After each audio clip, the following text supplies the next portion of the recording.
အားလုံးပဲမင်္ဂလာပါအခုဒီ lecture မှာတော့ကျွန်တော်တို့ပညာရေးဆိုင်ရာစာပေရေးသားတဲ့အခါမှာထုတ်လုပ်နိုင်စွမ်းမြင်မာရေးရဲ့ theory တွေဖော်ထုတ်တဲ့အခါမှာကျွန်တော်တို့ထည့်သွင်းစဉ်းစားတဲ့အကြောင်းအချက်တွေပြီးတော့မှအကြံဉာဏ်တွေပေါ့နော်ဒါတွေကိုတင်ပြဆွေးနွေးမှာဖြစ်ပါတယ်ကျွန်တော်ဒီအရင် lecture တွေမှာတော့ရည်ညွှန်းကိုးကားတာတွေကိုဘယ်လိုစနစ်တကျလုပ်မယ်ဆိုတဲ့အပိုင်းကခြုံငုံပြီးသားဖြစ်တဲ့အတွက်ဒီမှာတော့အဲ့ဒါတွေအသေးစိတ်ပါမှာမဟုတ်ပါဘူးအဲ့တော့ကျွန်တော်တို့ဒီပညာရေးဆိုင်ရာစာပေတွေရေးသားတဲ့အခါမှာဘယ်လိုစိန်ခေါ်မှုတွေရှိတတ်တယ်လဲပေါ့နော်ဒါလေးကိုစဉ်းစားကြည့်မယ်ဆိုရင်ကျွန်တော်တို့ကအဓိကကိုလေးလာစူးစမ်းနေတဲ့ကိုဝင်ရောက်နေတဲ့ပညာရေးနယ်ပယ်ထဲမှာရှိတဲ့ပညာရှင်တွေပြောဆိုကြရေးသားကြတဲ့အသုံးအနှုန်းတွေသူတို့ဘယ်လိုယူဆကြတယ်ဘယ်လိုပြောဆိုကြတယ်ဒါမျိုးလေးတွေကိုလေ့လာဖို့လိုတယ်ပေါ့နော်အဓိကကနေ့စဉ်လူနေမှုဘဝမှာသုံးဆွဲပြောဆိုနေတဲ့ဝေါ်ဟာရတွေနဲ့ကိုလေးလာနေတဲ့ပညာရဲ့နယ်ပယ်မှာသုံးတဲ့အသုံးနှုန်းကတချို့ဘိုင်းတွေမှာတူပြီးတော့မတူတဲ့ဘိုင်းတွေကလည်းရှိတယ်ပေါ့နော်အဲ့တော့ကိုကဒီပညာရဲ့နယ်ပယ်ထဲမှာရေးသားတော့မယ်ပြောဆိုတော့မယ်ဆွေးနွေးတော့မယ်ဆိုရင်တော့ဒီဝေါ်ဟာရတွေဒီအသုံးနှုန်းတွေဒီအယူအဆတွေကိုကျွန်တော်တို့ကောင်းကောင်းလေ့ကျက်ထားမိဖို့လိုတယ်ပေါ့လေပြီးတော့မှနောက်တစ်ချက်ကပါလဲဆိုတော့ဒီပညာရေးဆိုင်ရာရေးသားပြီဆိုရင်တရားတွေမှန်းနေတယ်ဆိုရုံနဲ့ကျွန်တော်တို့မလုံလောက်ဘူးပေါ့နော်ကိုရေးတာကဒီပညာရဲ့နယ်ပယ်မှာအသားကျနေတယ်အများလက်ခံထားတယ်ပညာရှင်အများလက်ခံထားတယ်အသုံးနှုန်းအယူအဆတွေကိုဒါကျွန်တော်တို့လေ့လာသင်ယူထားဖို့လိုတယ်စနစ်တကျသုံးစွဲတတ်ဖို့လိုတယ်ပေါ့နော်ဒါမှထိထိရောက်ရောက်ရှိမှာပေါ့ဒီလိုဆိုတဲ့အတွက်လည်းပညာရဲ့ဝေါ်ဟာရတွေဒီပဲပြုတ်သိမ့်နေအောင်ပြောရမယ်ရေးရမယ်လို့ဆိုလိုတာမဟုတ်ဘူးသူ့နေရာနဲ့သူစီလျော်အဆက်အောင်သုံးရမယ်အပိုင်းရှိတယ်ဆိုရင်ဒါတိတိကျကျသုံးစွဲနိုင်ဖို့လိုတဲ့အကြောင်းလေးကိုပြောချင်တာပါအဓိကကျွန်တော်တို့ရေးလိုက်တဲ့စာတွေမှာပဲဖြစ်ဖြစ်ကျွန်တော်တို့ဒီမဟာဘွဲ့ပါရဂူဘွဲ့တွေမှာကျွန်တော်တို့defense တွေထိုင်ရတဲ့ခါမျိုးတွေမှာပဲဖြစ်ဖြစ်ကိုအရေးသားကိုကြည့်ပြီးတော့မှတချို့ကဝေဖန်ချက်ပေးကောင်းပေးနိုင်တာကရေးထားတာကကျွန်တော်တို့ဒီပညာရှင်ရေးတဲ့ပုံမျိုးမပေါက်ဘူးပေါ့နော်အစီရင်ခံစာရေးသားပုံမျိုးဖြစ်နေတယ်ဆိုတာမျိုးလေးတွေရှိတတ်တယ်ပေါ့နော်အဲ့လိုမျိုးကိုတုံ့ပြန်ပြီးတော့မှအကြံပြုချက်ကလေးတွေမြန်ပေးတယ်ဆိုရင်တော့ကိုကဒီမှာပညာရေးဆိုင်ရာစကားလုံးသုံးစွဲမှုတွေမှာလိုအပ်ချက်ရှိနေတယ်ဆိုတာမျိုးဒါသိနိုင်တယ်ပြင်နိုင်တယ်ပေါ့လေအဲ့တော့အဓိကကကျွန်တော်တို့ကအခြေခံလိုအပ်ချက်တွေအကုန်လုံးကိုပြည့်မီအောင်ကောင်းကောင်းလှုပ်ဆောင်နိုင်တဲ့ကျောင်းသားဆိုတဲ့အဆင့်ကနေပြီးတော့မှဆွဲဆောင်မှုရှိကိုယ့်ရဲ့အယူဆတွေကိုရေးသားတင်ပြနိုင်တဲ့ပညာရှင်ဆိုတဲ့အဆင့်ကိုကျွန်တော်တို့တက်လှမ်းနိုင်ဖို့လိုတယ်ပေါ့နော်ဒီဟာလေးကတော့ကျွန်တော်တို့ဒီမှာလေ့လာတင်တာကထိရောက်တဲ့ကျွန်တော်တို့စာရေးသားတဲ့အလေးအထလေးတွေပေါ့နော်အဲ့ဒီအခြေခံလေးတွေကျွန်တော်သိထားဖို့လိုတယ်ဒီပညာရေးဆိုင်ရာစာပေရေးသားတဲ့ဟာကိုကျွန်တော်တို့ဒီရေတိုတာတိုသဘောမျိုးမဟုတ်ဘဲနဲ့ရေရှည်တာဝေးဆိုတဲ့သဘောမျိုးလေးနဲ့တွေးတယ်ဆိုရင်ပို့ပြီးတော့ထိရောက်เสียရှိတယ်ပေါ့နော်တချို့သောလုပ်ကိစ္စတွေကကျွန်တော်တို့အရေးပေါ်ဆိုပြီးတော့ကောက်ခါငင်းကအားစိုက်ပြီးတော့လုပ်လိုက်ရင်ပြီးမြောက်သွားတာလေးတွေရှိတယ်ဒါပေမဲ့ပညာရေးဆိုင်ရာစာပေရေးသားတဲ့အခါမှာတော့ကျွန်တော်တို့ကရေရှည်ထိမ့်သိမ့်နိုင်တဲ့အလေးထားကောင်းတွေကိုထူထောင်ထားဖို့လိုတယ်ပေါ့နော်တခါတည်းတပွဲတို့ပုံစံမျိုးလုပ်လို့ကျွန်တော်တို့မရဘူးရေရှည်ကိုမှမွေးမြူထားတဲ့အလေးထားကောင်းတွေလိုအပ်တယ်ပေါ့လေအဲ့တော့ဒီမှာကျွန်တော်တို့ပုံမှန်တွေ့ရတာရှိတဲ့စိန်ခေါ်ချက်တွေကဘာတွေလဲဆိုတော့အလုပ်တွေကိုတော်တော်နဲ့မစဖြစ်တာမျိုးရွှေ့မိဆိုင်မိတာမျိုးတွေဒါမျိုးတွေကလည်းကျွန်တော်တို့အတွက်စိန်ခေါ်မှုဖြစ်တယ်နောက်တစ်ခုကတော့သူ့အချိန်နဲ့သူပြီးရမယ့်အလုပ်တွေကိုပြီးအောင်မလုပ်ခဲ့နိုင်တဲ့အတွက်ကျွန်တော်တို့အနီးနားလေးကတ်လာမှအကုန်ပြုံကျလာတာမျိုးတွေရှိတတ်တယ်နောက်တစ်ခုကတော့ကျွန်တော်တို့ကပြင်ပဝန်းကျင်နဲ့ကင်းကွာပြီးတော့ကိုတယောက်တည်းတီးခြားဖြစ်နေတဲ့ဟာမျိုးအထီးကျန်ဆန်နေဆိုတဲ့ဟာမျိုးဖြစ်တတ်တယ်ပေါ့နော်စာရေးသားတဲ့ကာလတွေမှာအဲ့တော့အဲ့စိန်ခေါ်မှုတွေကိုဒါကျွန်တော်တို့သိထားပြီးတော့ဘယ်လိုကြော်လွှားနိုင်မလဲဆိုတာမျိုးဒါစဉ်းစားရမှာပေါ့နော်အဲ့တော့အဓိကကတော့တချို့ဒီပညာရဲ့ဆိုင်ရာမှာပညာရှင်တွေကသူတို့ကျွမ်းကျင်မှုရှိတယ်ဆိုတဲ့အပိုင်းမှာအဓိကတော့အထောက်အကူပြုတဲ့ပစ္စည်းတွေအသုံးပြုနိုင်တာပေါ့နော် tools တွေပေါ့ကျွန်တော်တို့ဒီမှာ analytical tools တွေဖြစ်ချင်းဖြစ်မယ် Envivo တို့ဘာတို့ဒါမျိုးဖြစ်ချင်းဖြစ်မယ်ဒါမှမဟုတ်လည်း time management နဲ့ပတ်သက်လို့ကိုလက်ဆွဲပြုထားတဲ့ပုံစံမျိုးလေးတွေလည်းရှိချင်းရှိနိုင်တယ်ပေါ့နော်တချို့ကဒီ Pomodoro technique ဆိုတာလေးသုံးကြတာရှိတယ်ဥပမာစာရေးမယ်ဆိုပါစို့ရေးမယ်ဆိုရင်ကိုဘယ်အပိုင်းရေးမယ်ဆိုတာမျိုးတ တစ်ခုကိုတက်တက်မတ်မတ်ရွေးပြီးတော့မှအဲ့ဒီဟာကိုကျွန်တော်25မိနစ်လောက်လေးဒါစူးစိုက်ပြီးတော့ရေးမယ်ပေါ့လေရေးပြီးတော့မှ5မိနစ်လောက်ကိုတခါခဏနားမယ်အဲ့လိုမျိုးကျွန်တော်တို့4ချိန်လောက်ပေါ့နော်လုပ်ပြီးတဲ့အခါမှာဆိုရင်တော့သူကနည်းနည်းလေးနားချိန်လေးကိုပိုးယူလိုက်တာပေါ့15မိနစ်နိုင်ွယ်အဲ့ဒီပုံစံလေးယူလိုက်တာပေါ့အဲ့လိုမျိုးလုပ်တယ်ဆိုရင်သူအကျိုးကျေးဇူးရနိုင်တာကကျွန်တော်တို့စိတ်အားလူအားခန်းသွားတာမျိုးမဖြစ်စေဘူးပေါ့နော်အဲ့ဒါကိုကြိုတင်ကာကွယ်တားဆီးနိုင်တာမျိုးဖြစ်နိုင်တယ်နောက်တစ်ခုကတ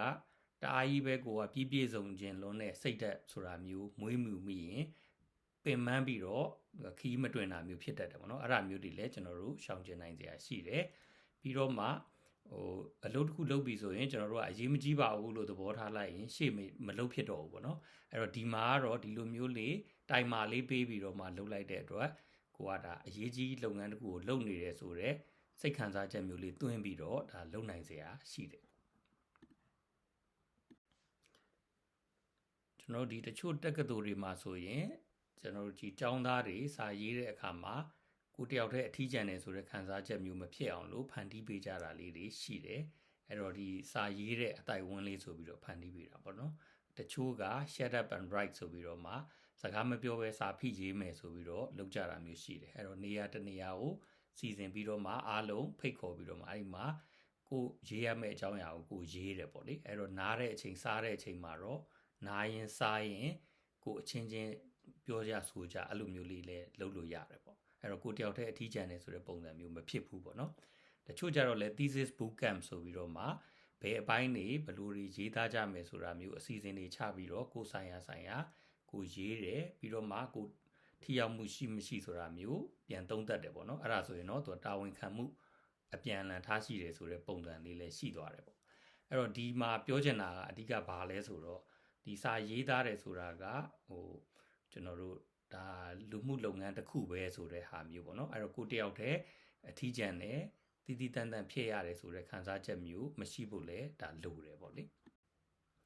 ဟုတ်ပြီဒီမှာတော့ကျွန်တော်တို့ဒီပညာရှင်တွေရေးသားပြောဆိုတဲ့ပုံစံလေးတွေကိုကိုကကျင့်သုံးမိတတ်ဖို့အရေးကြီးကြောင်းလေးပြောချင်တာပေါ့လေအဓိကကပညာရေးဆိုင်ရာရေးသားတွေမှာဘာဝိသေသလက္ခဏာတွေရှိလဲဆိုတော့ရှင်းလင်း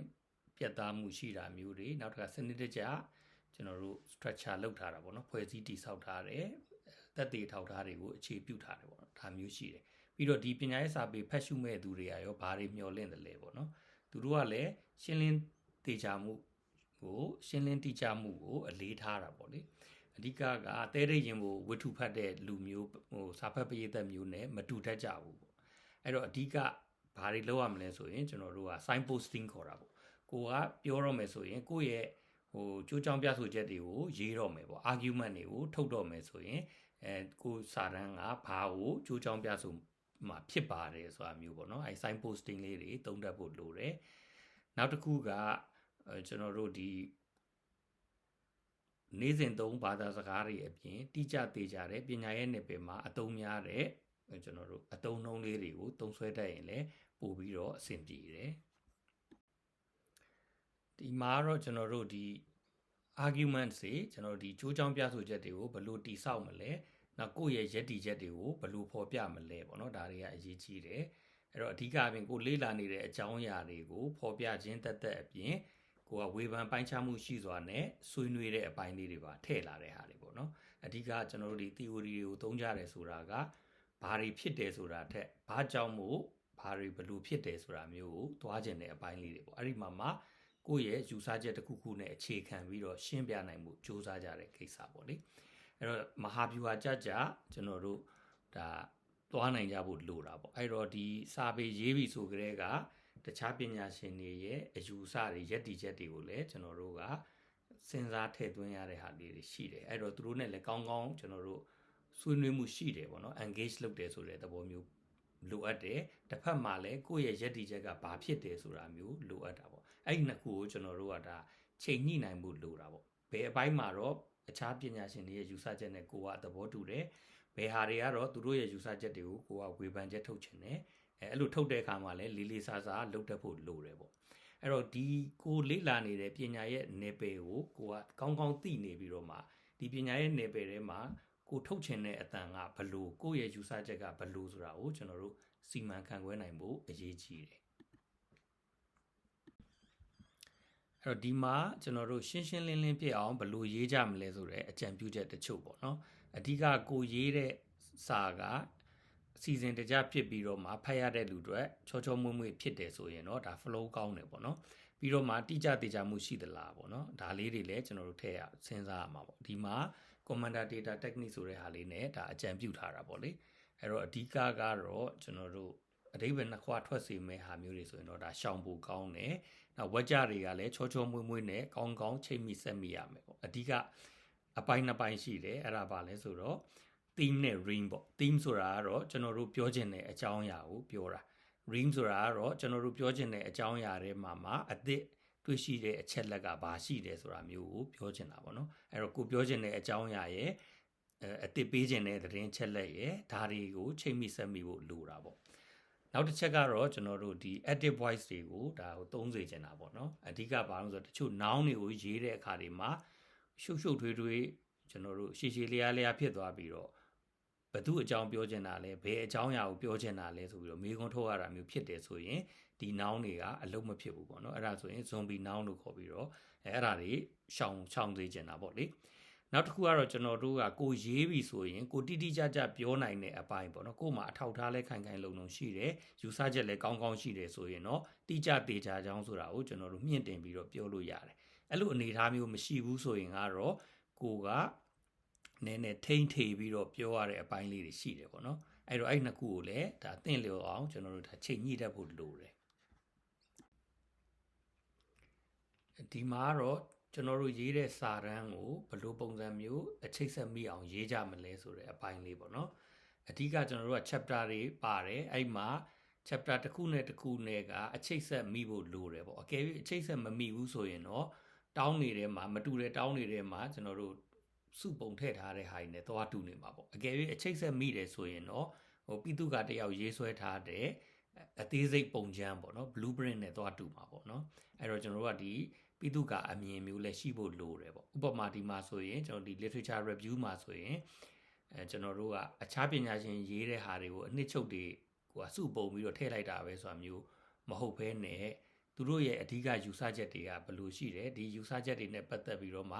ကိုနားလေသုံးသက်တဲ့မျိုးလေးတွေကိုကျွန်တော်တို့က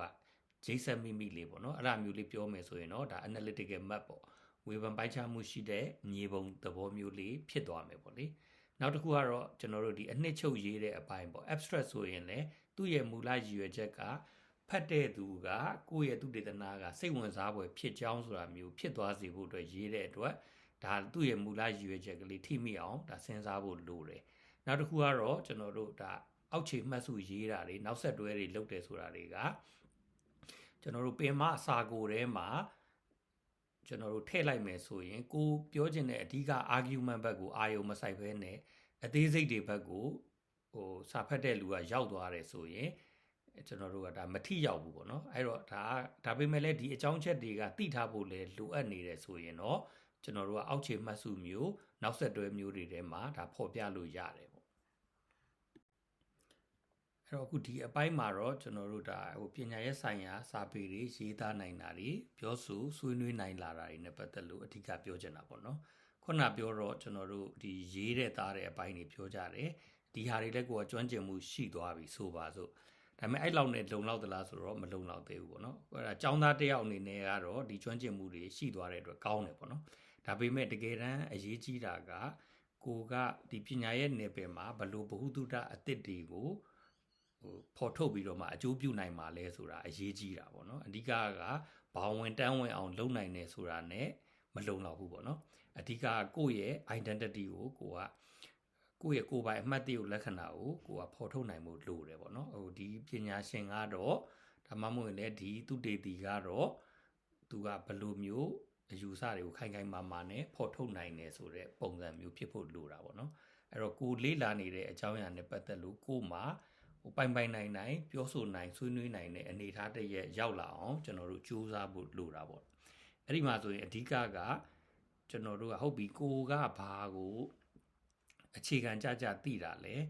ကိုသွားခြင်းတဲ့ logic ကဘယ်လိုရှိတာလဲပေါ့နော်ကိုကယုတ်တိပေဒဘယ်လိုအခန့်မျိုးနဲ့ရှိတာလဲဆိုတာမျိုးကိုရဲ့အကျိုးကြောင့်ပြဆိုချက်တွေကဘယ်လိုတွေရှိတယ်ဆိုတာမျိုးဒါကောင်းကောင်းလေးရှင်းရှင်းလင်းလင်းလေးဖြစ်ဖို့လိုတာပေါ့နော် အဲ့လိုစိတ်ထဲမှာရှင်းသွားပြီဆိုရင်တော့ကျွန်တော်တို့ရေးတဲ့အခါတွေမှာလည်းရှင်းရှင်းလင်းလင်းလည်းရေးနိုင်မယ်ပြီးတော့ကိုယုံကြည်မှုရှိနဲ့လည်းရေးနိုင်မယ်ကိုရေးတဲ့အရာကယုံကြည်ထိုက်တဲ့ဟာမျိုးဖြစ်တယ်လို့လူများခံစားရအောင်လည်းရေးနိုင်တဲ့အစွမ်းဒါရှိလာနိုင်စရာရှိတယ်ပေါ့ဒီအပိုင်းကတော့ကျွန်တော်တို့စာဖတ်တာနဲ့စာရေးတာနဲ့မတူကြောင်းလေးပေါ့နော်စာဖတ်တာကတော့ကျွန်တော်တို့ကအနှစ်ချုပ်ကိုအရင်ဖတ်ကြည့်လိုက်တယ်စိတ်ဝင်စားစရာကောင်းတယ်ဆိုရင်သူ့ရဲ့ကျွန်တော်တို့မိတ်ဆက်ကဏ္ဍဖတ်တယ်ပြီးတော့မှဒါ theory တွေဘာတွေသုံးထားတယ်လဲကြည့်ပြီးတော့ဆွေးနွေးချက်တွေသွားကြတယ်ပေါ့နော်အဲ့တော့ဒီမှာရေးပြီဆိုရင်တော့ကိုကသူက theory ကဘယ်လိုရှိတယ်ကိုယ့်ရဲ့logic ကဘယ်လိုရှိတယ်ကိုကဘယ်လိုတွေ argument တွေထုတ်ချင်တယ်ဆိုတာမျိုးကိုအတွေးကိုရှင်းအောင်အရင်လုပ်ရတာပေါ့နော်ပြီးတော့မှကျွန်တော်ဒါမိတ်ဆက်တွေကျွန်တော်တို့ရေးတယ်ပြီးတော့မှဒါဆွေးနွေးချက်ရေးတယ်အကုန်လုံးပြီးသွားပြီဆိုမှအနှစ်ချုပ်ရေးသားချက်ကိုဖော်ပြတာမျိုးဒါလုပ်ကြတယ်ပေါ့အဲ့ဒီ theory ပုံစံတွေဘယ်လိုရှိတတ်ကြတယ်လဲပေါ့နော်ဒါမျိုးတွေဆွေးနွေးကြမယ်ဆိုရင်ကျွန်တော်တို့တချို့ကကြတော့အချက်လက်တွေကိုကိုယ်တိုင်စုဆောင်းကောက်ယူပြီးတော့မှကိုကဒီအချက်လက်တွေပေါ်မှာအခြေခံပြီးတော့မှကိုကဒီအယူဆကိုအနှစ်သားကြဆွဲထုတ်ယူတဲ့ပုံစံမျိုးပေါ့နော် theory အသစ်ဖော်ထုတ်ယူတဲ့ဆိုတဲ့ပုံစံမျိုးတွေလည်းရှိတတ်တယ်တချို့ကကြတော့ရှိပြီးသား theory တွေပေါ့နော်နယ်ပယ်တစ်ခုထဲမှာရှိပြီးသား theory တွေရှိတယ်ဒါပေမဲ့သူကဟိုတုန်းကအစဉ်ဒီ theory နဲ့ရှင်းပြနိုင်ခဲ့ပေမဲ့အခုလက်ရှိအခြေအနေမှာတော့ဒီ theory ကရှင်းပြနိုင်စွာမရှိတော့ဘူးဆိုတာမျိုးလည်းဖြစ်ကောင်းဖြစ်နိုင်တယ်ဒါမှမဟုတ်ရင်လည်းဥပမာအခြားတနိုင်ငံမှာဒီ theory နဲ့ရှင်းပြလို့ရပေမဲ့အဲ့ဒီနိုင်ငံမဟုတ်တဲ့နိုင်ငံမှာကြတော့ဒီ theory နဲ့ကရှင်းပြလို့အဆင်မပြေဘူးဆိုတာမျိုးပေါ့နော်အဲ့တော့ရှိပြီးသား theory တွေကိုဝေဖန်တာမျိုးလည်းရှိနိုင်တယ်နောက်တစ်ခုကတော့သူကအဓိကတော့ interdisciplinary approach တွေမှာများပါတယ်ဥပမာ sociology ဟာကိုလည်းယူသုံးတယ် political science လည်းယူသုံးတယ်အဲ့လိုမျိုးပညာရဲ့နယ်ပယ်တည်တည်ဟာကိုမတူညီတဲ့စိတ်ကူးစိတ်သန်းတွေအကုန်လုံးယူသုံးပြီးတော့မှသူကတမူဟပြုပြီးတော့မှချင်းကပ်လိုက်တဲ့ဟာမျိုးလည်းရှိတတ်တယ်ပေါ့နော်နောက်တစ်ခုကတော့ကျွန်တော်တို့ပင်မစီးကြောင်းထဲမှာရှိပြီးသား theory တွေရှိတယ်ဒါပေမဲ့ဒီ theory တွေကိုအခြားသော research method တွေနဲ့အခြားသောချင်းကပ်တဲ့ပုံစံမျိုးတွေနဲ့ပို့ပြီးတော့မှကျွန်တော်တို့ကောင်းသွားအောင်လုပ်တဲ့ဟာမျိုးတွေပေါ့နော်ဒါမျိုးတွေလည်းရှိတတ်တယ်ဟုတ်ပြီဒီမှာတော့ကျွန်တော်တို့ဒီ theory ကlogical engine နဲ့တူကြောင်းပေါ့နော်ယုတ်တိဗေဒ engine နဲ့တူကြောင်းဆိုတချို့ကနမူနာပြကြတာပေါ့အဲ့တော့ theory တစ်ခုကိုကြည့်မယ်ဆိုရင် hypothesis testing လောက်ကိုကြည့်ပြီးတော့ theory လို့ပြောလို့မရဘူးပေါ့နော်အဲ့တော့ဒီဟာတွေကလည်းအထောက်အကူတော့ဖြစ်တယ် theory တိဆောက်ဖို့ရတော့အထောက်အကူဖြစ်တယ်ဒါပေမဲ့လုံလောက်မှုမရှိဘူးပေါ့ theory လို့ပြောမယ်ဆိုရင်တော့ဘာတွေကဘာကြောင့်ဖြစ်တယ်လဲဆိုတာမျိုးကိုရှင်းပြနိုင်တဲ့ logical engine ပေါ့ကျွန်တော်ယုတ်တိဗေဒ engine တခုတိဆောက်နိုင်ဖို့လိုတယ်ဆိုတာမျိုးကိုပြောချင်တာပေါ့လေအဲ့တော့ဒီမှာဒီ Magio ဆိုတဲ့ပညာရှင်ကတော့သူက theory ရဲ့သဘောတဘာဝ၃မျိုးသူတင်ပြဆွေးနွေးထားတာရှိတယ်အဓိကကတော့ပထမကတော့သူကဒီကျွန်တော်တို့မြင်တဲ့လောကကျွန်တော်တို့တိုင်းတာကြည့်တဲ့အရာတွေပေါ့နော်အဲ့ဒါတွေကဘလောက်တိုင်းတာထိရေဘူးရပြုတ်လို့ရတယ်လေပေါ့နော်အဲ့တော့ကိုယ့်ရဲ့တွေးရှိချက်ကိုယ့်ရဲ့ထုတ်ဖော်ချက်ကဘလောက်ထိလွှမ်းခြုံပြီးတော့မှရှင်းပြနိုင်တယ်ဆိုတဲ့သဘောမျိုးပေါ့နော်ဒါကတော့ဒီ theory ရဲ့ဝိသေသတစ်ချက်ပေါ့နောက်တစ်ခုကကြတော့လူတွေကိုအသိအမြင်သစ်ပေးပြီးတော့မှအားသင့်ပွဲဖြစ်သွားစေနိုင်လောက်တဲ့အမြင်ပွင့်စေတဲ့ theory မျိုးလည်းဒါရှိတယ်နောက်တစ်မျိုးကတော့ဒီကျွန်တော်တို့ဒီဖြစ်စဉ်ဖြစ်ရတဲ့အကြောင်းအရာတွေကဘာကြောင့်မို့ဘယ်လိုမျိုးဖြစ်နေကြတာလဲဆိုတာမျိုးကိုသူက model တစ်ခုခုနဲ့ရှင်းပြတာပေါ့နော်အဲ့လိုစကြောင်းခင်းပြီးတော့ရှင်းပြတဲ့ theory မျိုးလည်းဒါရှိတတ်တယ်အဲ့တော့ကျွန်တော်တို့ဖော်ထုတ်တဲ့ theory ကဒီပြောတဲ့၃မျိုးတည်းကတစ်မျိုးမျိုးနဲ့ဒါတိုက်ဆိုင်မှုရှိနေတတ်တယ်တခါလေမှလည်းကိုဖော်ထုတ်တဲ့ theory ကတစ်မျိုးမကပဲနဲ့ဒီထက်က2မျိုးလောက်နဲ့ချိန်မိဆက်မိရှိနေတာမျိုးလည်းဒါရှိတတ်တယ်ပေါ့နော်ဒါက theory တွေရဲ့လှုပ်ဆောင်တဲ့ပုံနဲ့သဘောတဘာဝလေးတွေပေါ့ဒီမှာတော့အဓိက theory ဆိုတာကကိုကလေ့လာယူလို့ရတယ်အတတ်ပညာတစ်မျိုးဆိုတာမျိုးဒါပြောချင်တာပေါ့နော်အဓိကသူကဥပမာပေးတာကတော့ဒီအိုးလောက်တာတို့နောက်တစ်ခါလက်ရေးအလှရေးတာတို့ဒါမျိုးပေါ့ theory ဆိုတာလေသူအခြေခံတည်လိုက်တဲ့ဟာတွေကိုကျွမ်းကျင်အောင်လုပ်ထားရင် theory တိဆောက်တာလည်းလုံနိုင်တဲ့ဟာမျိုးပေါ့နော်အဲ့တော့ဒီအခြေခံတွေကိုကောင်းကောင်းသိထားတယ်ဆိုရင်တော့ကျွန်တော်တို့ဒီရှုပ်ထွေးတဲ့အဆင့်တွေထိပါကိုကလုံနိုင်တဲ့ကျွမ်းကျင်မှုမျိုးတွေရှိလာနိုင်တယ်ပေါ့ဒီမှာကတော့ ကျွန်တော်ဒီအကြောင်းအရာ၈ချက်ပေါ့နော်နောက် slide ထဲမှာပါမှာပေါ့အဲ့ဒါနဲ့သွားမှာပါအဓိကဘာလဲဆိုတော့ theory နဲ့ဆိုင်တဲ့အတွေးခေါ်အယူဆတွေကိုကျွန်တော်တို့ဖော်ထုတ်တဲ့အခါမှာရှင်းရှင်းလင်းလင်းနဲ့ဖော်ထုတ်နိုင်ဖို့ကိုယုံကြည်မှုရှိနဲ့တည်ဆောက်နိုင်ဖို့ပေါ့နော်အဲ့တော့နောက် slide လေးတစ်ခုသွားပါမယ်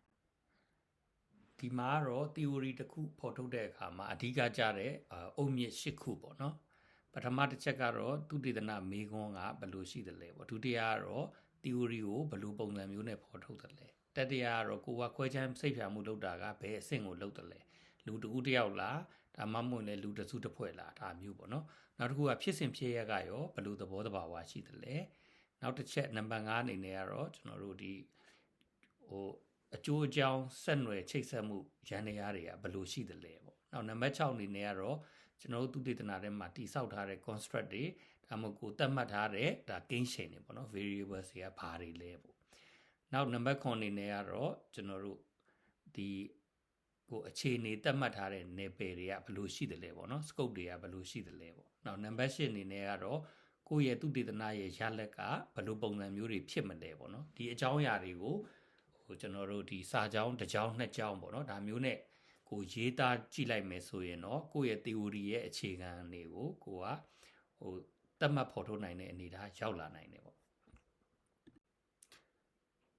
သူတေသနမေးခွန်းကတော့အရင်သင်ခန်းစာတွေမှာအသေးစိတ်ပါပြီးသားပေါ့နော်ဒီမှာနည်းနည်းလေးထပ်ပြောရမယ်ဆိုရင်တော့ကျွန်တော်တို့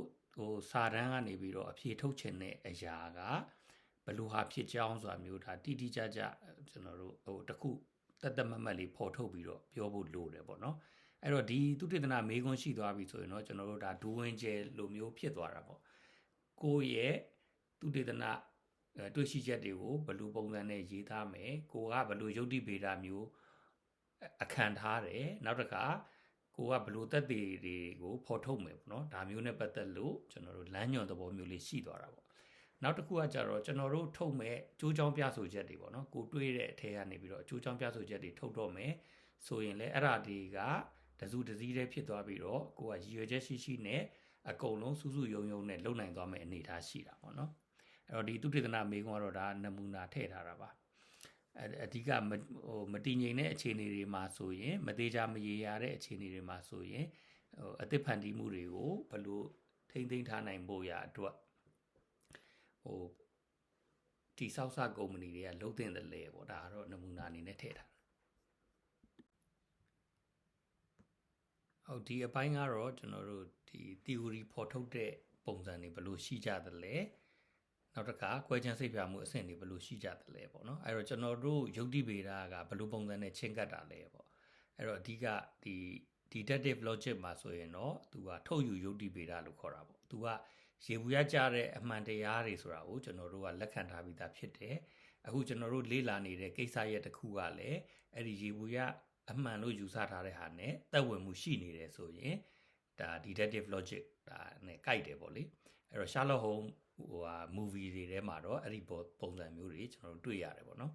နောက်တစ်ခုက inductive logic ကတော့ကျွန်တော်တို့ဒီ experimental လုပ်တဲ့ဟာမျိုးတွေမှာပို့ပြီးတော့မြင်တာတယ်ပေါ့နော်သူကဒီခြုံယူယုတ်တိဗေဒမှာဆိုရင်သူကဘယ်လိုလဲဆိုတော့ဥမာတတ်ထုအပူပေးတယ်ပေါ့နော်တန်ကိုအပူပေးရင်ပွားရတယ်တုတ်ကိုအပူပေးရင်ပွားရတယ်ဂျင်းနီအပူပေးရင်ပွားရတယ်ဒါမျိုးဆိုရင်သူကကောက်ချက်ချလို့ရတယ်ရေဘူးရပြလို့ရသွားတာကလွှမ်းခြုံပြီးတော့ဘာပြောနိုင်တယ်လဲဆိုရင်တော့တတ်ထုကအပူပေးရင်ပွားရတယ်ဆိုတာမျိုးအဲ့တော့သူက specific case တွေကိုတည်ပြီးတော့မှရေဘူးရတစ်ခုကိုသွားတာပေါ့အဲ့တော့ခြုံယူယုတ်တိဗေဒပေါ့နော် abductive logic ကတော့သူကကျွန်တော်တို့လေ့လာနေတဲ့အကြောင်းအရာကပြည့်စုံလင်မှုတော့မရှိဘူးဒါပေမဲ့လက်ရှိသိထားနားလည်ထားသလောက်အရာအကောင်းဆုံးရှင်းပြနိုင်မဲ့အနေထားတရရကတော့ဒီလိုရှိပါတယ်ဆိုပြီးတော့မှပြောတဲ့ဟာမျိုးပေါ့နော်သူကအဲ့ဒီပုံစံသွားရတယ်နောက် static ဆိုတာကတော့ကိုလေ့လာနေတဲ့အရာအငြိမ်လား dynamic ဆိုတာတော့အပြန်အလှန်လှုပ်ရှားတက်ရောက်ပြောင်းလဲနေသလားပေါ့နော်ဒါမျိုးရှိတတ်တယ်အဲ့တော့ကျွန်တော်တို့ရဲ့ကြိုးကြောင်းပြဆိုချက်တွေကိုတိဆောက်တဲ့အခါမှာပဲဖြစ်စေကိုယ့်ရဲ့ကြိုးကြောင်းပြဆိုချက်တွေကလျော်ညီတယ်တင့်လျော်တယ်ဆိုတာမျိုးကိုဖြစ်စေဒါမျိုးကိုခုန logic တွေနဲ့သုံးလိုက်ပြီဆိုရင်တော့ကျွန်တော်တို့ကရှင်းရှင်းလင်းလင်းလေးပြောနိုင်စရာရှိတယ်ပေါ့နောက်တစ်ချက်ကဒီခွဲခြမ်းစိတ်ဖြာမှုအဆင့်တွေမှာကြတော့ကျွန်တော်တို့ theory ပေါ့နော်ကျွန်တော်တို့ theory ကဘယ်သူကိုသို့မဟုတ်ဘယ်ဟာကိုဥတည်ပြီးတော့မှရှင်းပြချင်တာပါဆိုတာမျိုးကျွန်တော်တို့ပြောဖို့လိုတယ် အဲ့ဒါကလူတူတယောက်ချင်းကိုလေးလာတာဖြစ်ချင်းဖြစ်မယ်အဖွဲ့တွေလေးလာတာဖြစ်ချင်းဖြစ်မယ်ကိုကဘယ်အစင်မျိုးတွေကိုခွဲခြမ်းစိတ်ဖြာမယ်ဘသူတွေကိုဘာတွေကိုလေးလာမယ်ဆိုတာမျိုးပြောဖို့လိုတာပေါ့နော်အဲ့လိုမျိုးပြောနိုင်မှလည်းကျွန်တော်တို့ကနေပယ်ရလို့တိတိကျကျသတ်မှတ်နိုင်ပြီးတော့ကိုယ် theory ကလည်းတိတိကျကျနဲ့ရှင်းရှင်းလင်းလင်းနဲ့ပြောတဲ့ဟာမျိုးဖြစ်နိုင်စေရရှိတယ်ဒီမှာကျွန်တော်တို့တိဆောက်တဲ့ theory တရရက်ပေါ့နော်အဲ့ဒီ theory တရရက်ကတကယ်လက်တွေ့လောကဘယ်လိုအခြေအနေတရရက်ပေါ်မှာအခြေတည်ပြီးတော့တိဆောက်ထားသလဲဆိုတာမျိုးကိုကျွန်တော်တို့ရှင်းရှင်းလင်းလင်းပြောနိုင်မှုလိုတယ်အဓိကကိုယ့်ရဲ့သဘောတရားရေးရာဖော်ထုတ်ထားတဲ့ဒါထိုးထွင်းသိမြင်မှုတွေကဘယ်နေရာဘယ်လိုအခြေအနေမျိုးမှာတော့ဒါအသုံးပြုလို့ရပါတယ်စီလျော်အဆက်ပါတယ်ဒါမျိုးလေးပြောနိုင်ဖို့အတွက်ပေါ့နော်နောက်တစ်ချက်ကကြတော့ကျွန်တော်တို့ဒီကြိုးချောင်းဆက်နွယ်မှုနဲ့ပတ်သက်တဲ့ရန်နေရပေါ့ causal mechanism လို့ခေါ်မှာပေါ့အဲ့ဒီမှာကြတော့သူကအဓိကကဒီ x ဆိုတဲ့ variable y ဆိုတဲ့ variable တွေရှိတယ်ပေါ့နော်ကိန်းရှင်တွေရှိတယ်ဒီနှစ်ခုကဘလို့ဆက်ဆက်မှုရှိပါတယ်ဆိုတာမျိုးပြောရုံနဲ့မလုံလောက်ဖဲနဲ့ဘာကြောင့်ဘလို့ဒီလိုဆက်နွယ်မှုတွေတည်ရှိနေတယ်ဆိုတဲ့အဆင့်ထိပြောနိုင်မှုလိုတာပေါ့နော်အဲ့ဒီကြမှာကျွန်တော်တို့ဖော်ထုတ်တဲ့သဘောတရားရဲ့အဓိကအနှစ်သာရအဖြစ်ဒါကိုအကျိုးကျေးဇူးပြုနိုင်တဲ့ပုံစံမျိုးဖြစ်သွားမှာပေါ့နော်ဒါမှမဟုတ်ရင်လည်းဒါရှင်းပြနိုင်တဲ့ engine တခုကိုကျွန်တော်တို့တိဆောက်သွားနိုင်တယ်လို့ဒါပြောလို့ရမှာပေါ့ဟုတ်ပြီဒီအပိုင်းမှာတော့ကျွန်တော်တို့အသုံးပြုတဲ့ဝေါ်ဟာရတွေကိုတိတိကျကျပြောနိုင်မှာကျွန်တော်တို့တိဆောက်တဲ့ construct တွေ variables တွေကရှင်းရှင်းလင်းလင်းဖြစ်မယ်ပေါ့ဥပမာဆိုရင်ဒါ leadership ပေါ့ခေါင်းဆောင်မှုဆိုရင်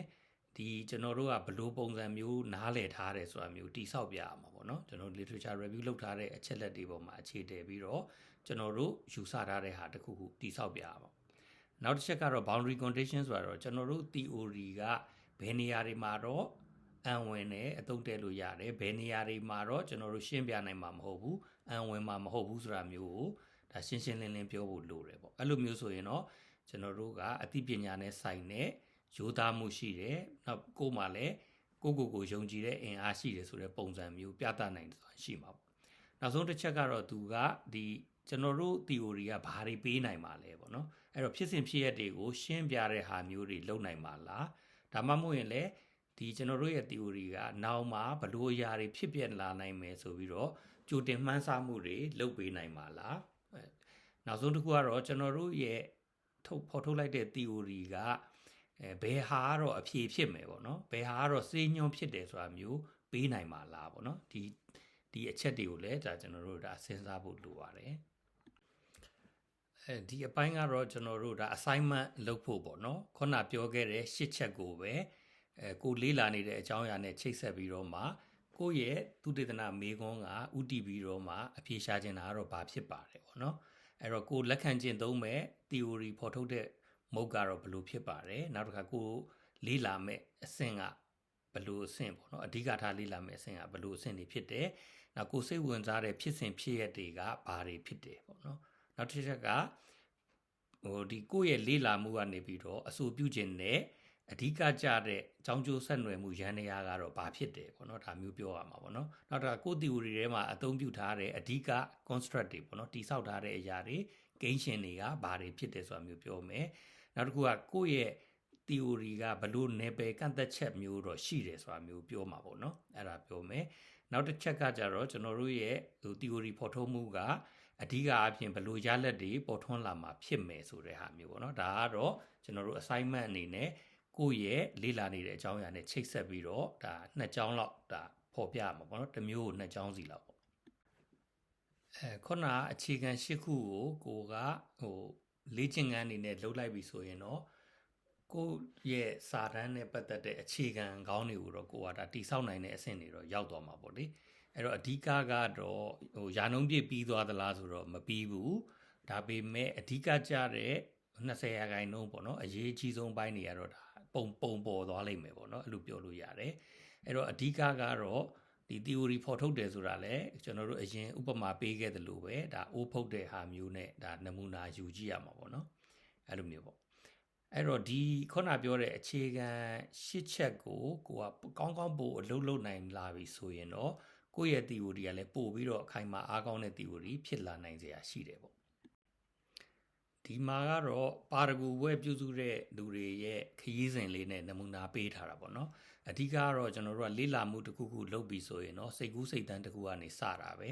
ဒါပေမဲ့အဆုံးစွန်ပန်းနိုင်အနေနဲ့ကဘာဖြစ်ရမလဲဆိုရင်တော့ပညာရဲ့နယ်ပယ်မှာကျွန်တော်တို့ထိရောက်ရောက်အကျိုးသက်ရောက်မှုရှိစေတဲ့အကျိုးပြုမှုတစ်ခုခုဒါလုပ်နိုင်ရမယ်ဆိုတဲ့ဒါခရီးစဉ်ပဲပေါ့နော်အဲ့လိုပဲပြောရမှာပေါ့အဓိကကကျွန်တော်တို့စိတ်ကူးစိတ်တန်းတစ်ခုကတော့ရပြီးတော့မှတကယ်ကိုအစစ်အမှန်တကယ်ကောင်းကျိုးပြုနိုင်မဲ့နောက်ဆုံးရလက်အနေနဲ့ထွက်လာတဲ့အဆင့်ထိရောက်အောင်လို့ကျွန်တော်တို့ဒီဇိုင်းချတာတွေလည်းပါမယ်ပုံဖော်တာပေါ့နော်ပြီးတော့မှ structure ဆိုရင်သူ့အနေနဲ့သူအစီအစဉ်တွေသွားတာပါမယ်နောက်တစ်ခါရေးသားတာပြောဆိုတာဒီလိုဆက်သွယ်တဲ့အပိုင်းတွေလည်းထိရောက်ဖြစ်ဖို့ဒါကိုယ့်ရဲ့စိတ်ကူးအဆင့်ကနေပြီးတော့မှအကျိုးပြုနိုင်တဲ့အဆင့်ထိကိုဒါတွေလုပ်နိုင်မှုလိုတာပေါ့နော်အဲ့တော့ဒီမှာပြောရမယ်ဆိုရင်တော့ဒီပါရဂူဘွဲလောက်တာတို့ဒါမှမဟုတ်လည်း thesis ပြုစုတာတို့ဘာလို့ဆိုတာကအသိပညာနဲ့ဆိုင်တဲ့ကျွန်တော်တို့လူမှုပရိညင်တစ်ခုလိုပဲဒါကိုပြောလို့ရတယ်ပေါ့အဓိကကတော့ကျွန်တော်တို့ကကိုသုတေသနမေးခွန်းကိုတိတိကျကျသတ်မှတ်ဖော်ထုတ်လိုက်တယ်ပြီးတော့မှကိုယ့်ရဲ့လေ့လာမှုတွေအရာတွေးရှိလာတဲ့အရာတွေပေါ်မှာအခြေခံတက်တဲ့ထောက်ထားတွေပေါ်မှာအခြေခံပြီးတော့မှကြိုးကြောင်းပြဆိုမှုတွေနဲ့ဒီ argument တွေနဲ့အဖြေပေးတယ်ပေါ့နော်အဲ့ဒါမျိုးပေါ့အဲ့တော့ကျွန်တော်တို့ရဲ့သုတေသနနဲ့ပတ်သက်လို့ကျွန်တော်တို့ကဘာတွေကိုမေးခွန်းထုတ်မှာပါဘာတွေကိုအဖြေရှာမှာပါဘယ်ဟာတွေကတော့ကျွန်တော်တို့လေ့လာမှာနဲ့အကျုံးဝင်ပါတယ်ဘယ်ဟာတွေကတော့ကျွန်တော်တို့လေ့လာမဲ့ scope ထဲမှာမရှိပါဘူးအကျုံးမဝင်ပါဘူးဒါမျိုးလေးတွေကျွန်တော်တို့ကသတ်မှတ်ထားရတာပေါ့နော်အဲ့တော့တကယ်စာစစ်တဲ့ဆရာမများကလည်းဒါမှမဟုတ်လည်းကိုယ်စာတမ်းကို peer review လုပ်တဲ့ပုံကိုများကလည်းကိုယ့်ရဲ့သုတေသနမေးခွန်းကိုကဖြေဆိုနိုင်စွမ်းရှိမရှိဆိုတာကိုပဲသူတို့ကအကဲဖြတ်မှာပေါ့နော်အဲ့ဒီဟာနယ်ပယ်ကိုကြော်လွန်ပြီးတော့လည်းသူတို့ကပြောမှာမဟုတ်ဘူးပေါ့အဲ့ဒါကြောင့်မို့အနှစ်ချုပ်သူကပြောရမယ်ဆိုရင်တော့ကိုယ့်ရဲ့ thesis တို့မဟုတ်ကိုယ့်ရဲ့ paper ရဲ့နယ်နိမိတ်ကိုကိုယ့်ရဲ့သုတေသနမေးခွန်းကောင်းတစ်ခုခုကကောင်းအဓိပ္ပာယ်ဖွင့်ဆိုထားတယ်ဆိုရင်တော့ကိုယ့်အတွက်လည်းအဆင်ပြေတယ်ကိုယ့်စာတမ်းကိုစစ်ဆေးပေးမဲ့လူတွေအတွက်လည်းဒါအဆင်ပြေတယ်ပေါ့လေအဲ့တော့ဒီမှာကျွန်တော်တို့ပြုစုတဲ့စာတမ်းသို့မဟုတ် thesis ပေါ့နော်အဲ့ဒါနဲ့ပတ်သက်တဲ့လူမှုပရိညင်သဘောလေးကနှစ်ပိုင်းပါတယ်ပေါ့အဓိကကျွန်တော်တို့ထုတ်လိုက်တဲ့မေးခွန်းကရှင်းလင်းနဲ့ရှိသလားသုတေသနလုပ်နိုင်တဲ့အနေအထားရှိသလားပြီးတော့မှဒီမေးခွန်းနဲ့ပတ်သက်လို့ဖြစ်စေဒီမေးခွန်းကိုအခြေတည်ပြီးတော့အဖြေရှာတဲ့ကိစ္စတွေကပဲဖြစ်စေခုခံခြေပနိုင်တဲ့အနေအထားရှိသလားပေါ့နော်ဒါလေးတွေတိတိကျကျသတ်မှတ်ထားဖို့လိုတယ်နောက်တစ်ခုကတော့ဒီကိုယ့်ရဲ့သုတေသနမေးခွန်းအတွက်ကိုကအဖြေထုတ်တဲ့အခါမှာယုတ်တိကျရဲ့လားပေါ့နော်ပြီးတော့မှကို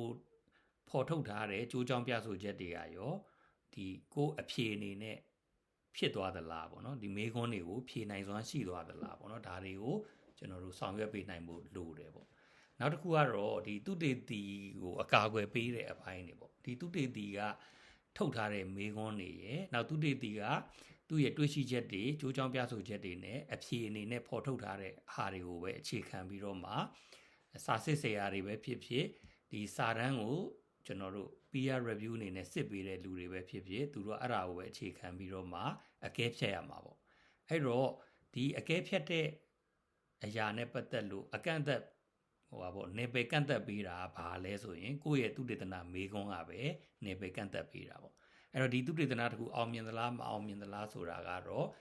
ကိုကထုတ်ထားတဲ့မေးခွန်းကိုယ်တိုင်ကျွန်တော်တို့တွေးရှိချက်တွေနဲ့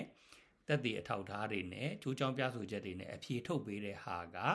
လုံလောက်ရှိသွားသလားဆိုတဲ့ဟာပေါ်မှာပဲမူတည်တာပေါ့နော်ကျွန်တော်တို့ကဒီဟာကိုမေးခွန်းထုတ်တယ်ပြီးတော့မှဒီဟာကိုဒီလိုသက်သေအထောက်ထားတွေကြိုးကြောင်းပြဆိုချက်တွေနဲ့အဖြေအနေနဲ့ပေးနိုင်ပါတယ်ဆိုတဲ့ဟာမျိုးပေါ့နော်အဲ့တော့ကိုယ်ကတိကိုတည်နိုင်သွားတဲ့အနေအထားပေါ့လေကျွန်တော်တို့သုတေသနရဲ့အဓိကမေးခွန်းကိုတိဆောက်တဲ့အခါမှာဒါတတိပြုတဲ့အကြောင်းချက်ကလေးတွေပေါ့ဒီမှာပြောချင်တာအဓိကကျွန်တော်တို့သုတေသနရဲ့ methodology ဖြစ်စေကျွန်တော်တို့ analysis လုပ်တဲ့ကွဲချမ်းစိတ်ပြမှုဖြစ်စေဒါမှမဟုတ်နယ်ပယ်သက်မှတ်မှုနဲ့ပတ်သက်လို့ဖြစ်စေကျွန်တော်တို့ရဲ့ဒီအားလုံးသောဆုံးဖြတ်ချက်တွေကကျွန်တော်တို့ရဲ့သုတေသနမေးခွန်းကပဲဒါမောင်းနှင်သွားမယ်အနေထားပေါ့အဓိကကတော့ရှောင်စရာကတော့နှစ်ခုရှိတယ်ပေါ့တချို့သောသုတေသနမေးခွန်းတွေကကြတော့အရန်ကျယ်ပြန့်လွန်းတာနောက်တစ်ခါ abstract ဖြစ်လွန်းတာပေါ့ abstract ဆိုတာကနားလေရခက်လွန်းတာပေါ့နော်ဆုပ်ဆုပ်ကင်ကင်ပြလို့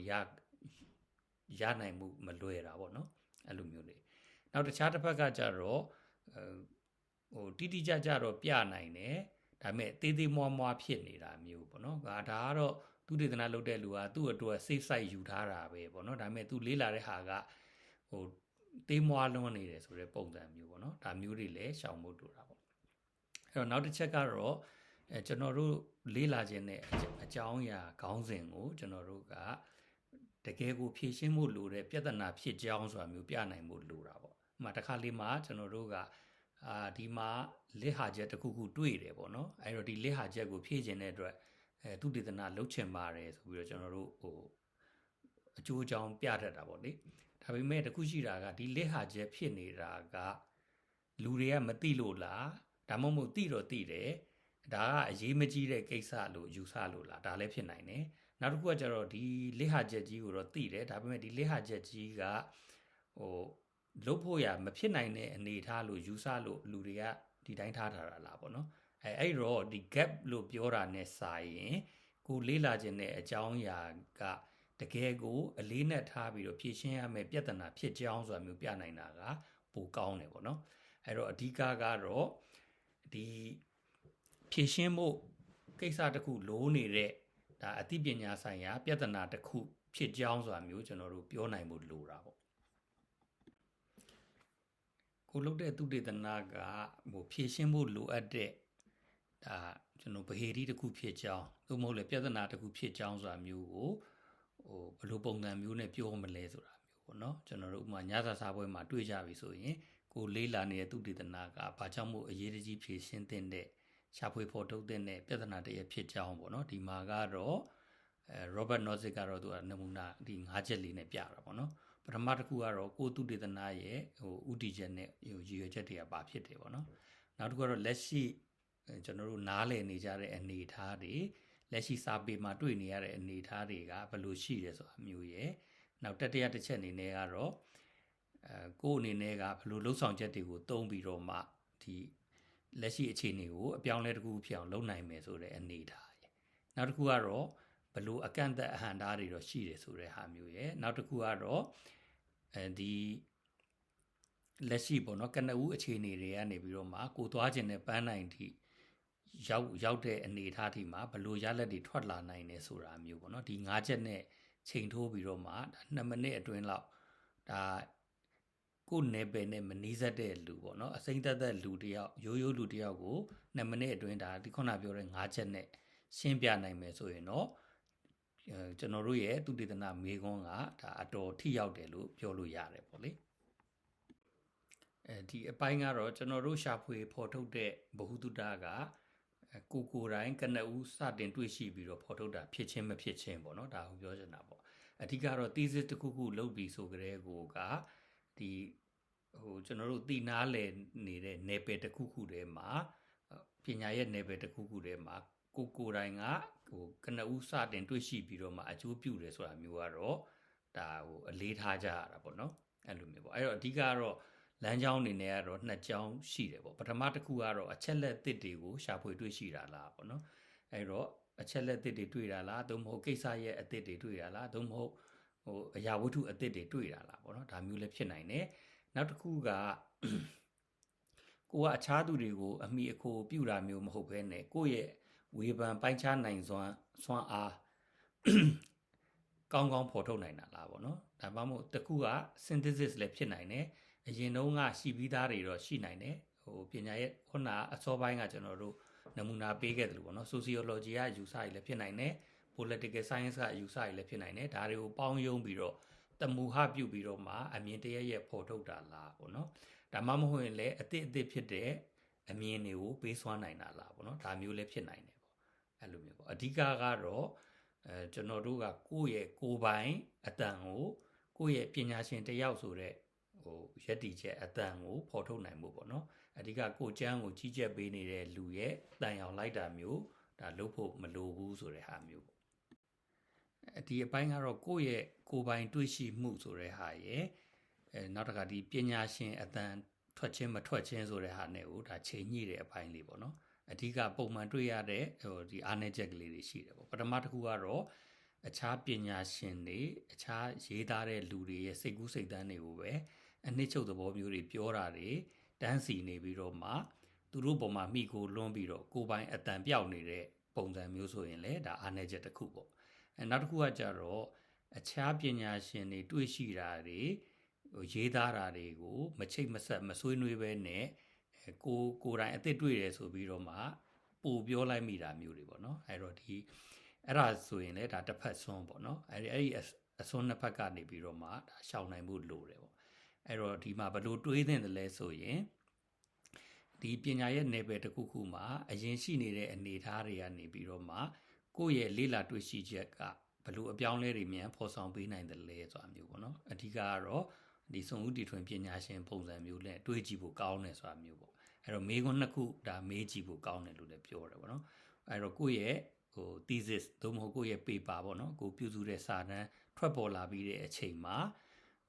တည်နာလည်မှုအသစ်တွေဘာတွေပေါ်ထွက်လာတယ်လဲပေါ့နော်ဒါလေးမေးဖို့ကောင်းတယ်နောက်တစ်ခုကဒီပညာရဲ့နယ်ပယ်မှာပြောဆိုဆွေးနွေးနေကြတဲ့အရာတွေထဲမှာကိုယ့်ရဲ့ရေးသားဖော်ထုတ်မှုတစ်ခုခုကြောင့်မို့ပြောဆိုဖော်ထုတ်မှုတစ်ခုခုကြောင့်မို့အပြောင်းလဲတွေမြန်ဘာတွေဖြစ်သွားတယ်လဲပေါ့နော်အဲ့တော့ကိုယ့်ရဲ့တွေးရှိချက်တွေကဒီစကားဝိုင်းတွေထဲမှာပြောစရာဖြစ်လာသလားပေါ့နော်ဒီအရေးသားတွေထဲမှာထည့်သွင်းဆွေးနွေးစရာဖြစ်လာသလားပေါ့နော်ဒီအပိုင်းလေးပါအခုကတော့ဒီအဖွင့် chapter တွေဘယ်လိုရေးမလဲဆိုတဲ့ဟာပေါ့နော်အဓိကကတော့ဒီကျွန်တော်တို့လေးလာနေတဲ့ပညာရဲ့နယ်ပယ်တစ်ခုခုထဲမှာကိုယ့်ရဲ့လေးလာနေတဲ့အကြောင်းအရာကဘယ်လိုအနေအထားမျိုးနဲ့ချိတ်မိဆက်မိရှိတယ်ဆိုတာလေးကိုဒါအနေအထားလေးကိုဖော်ပြနိုင်မှုလိုတာပေါ့နော်ဒီဆက်တဲ့အခြေအနေလေးတွေပေါ့နောက်တစ်ခုကတော့ကျွန်တော်တို့ကဒီပညာရဲ့နယ်ပယ်ထဲမှာလက်ဟာနေတာဘာတွေရှိတယ်နားလည်မှုလွဲနေတာတွေကတော့ဘာတွေရှိတယ်ထင်တယ်ဆိုတာမျိုးကိုသတ်မှတ်ဖော်ထုတ်ပြတဲ့ဟာမျိုးပေါ့နော် problem statement ပေါ့နော်ဒါလိုမယ်နောက်တစ်ချက်ကတော့ကျွန်တော်တို့သုတေသနရဲ့ရည်ရွယ်ချက်တွေသုတေသနကဘယ်နယ်ပယ်တွေကိုပဲလေးလာစူးစမ်းမယ်ဆိုတာမျိုးသတ်မှတ်ဖော်ထုတ်တာတွေဒါတွေဖော်ပြဖို့လိုတာပေါ့နော်နောက်တစ်ချက်ကတော့ကျွန်တော်တို့ရဲ့လေးလာမှုကဘာကြောင့်မို့အရေးကြီးတာလဲဘလို့တန်ဖိုးတရားတွေကိုဖော်ဆောင်နိုင်တယ်လဲဆိုတာကိုဒါရှင်းပြတတ်ဖို့လိုတာပေါ့နော်အဲ့ဒီ significance ရှိမှလည်းဒါသုတေသနလောက်ထိုက်တယ်ဆိုတာမျိုးအများလက်ခံပွဲဖြစ်မှာပေါ့နောက်တစ်ချက်ကတော့ကျွန်တော်တို့ဒီ thesis ထဲမှာဒီ chapter တွေဘယ်လိုဆင်ထားတယ်ဆိုတဲ့ဟာမျိုးကိုပေးတာပေါ့နော်အဲ့တော့ဒီအချက်လက်တွေကိုကိုကရှင်းပြလိုက်ပြီဆိုရင်ကိုကဒီအသိပညာနဲ့ဆိုင်တဲ့ကျွန်တော်တို့ထုတ်ကုန်တစ်ခုကိုထုတ်တော့မှာပေါ့နော်ဒါနဲ့ပတ်သက်တဲ့လူမှုပရိညင်သဘောမျိုးမှာဒီအကြောင်းချက်တွေ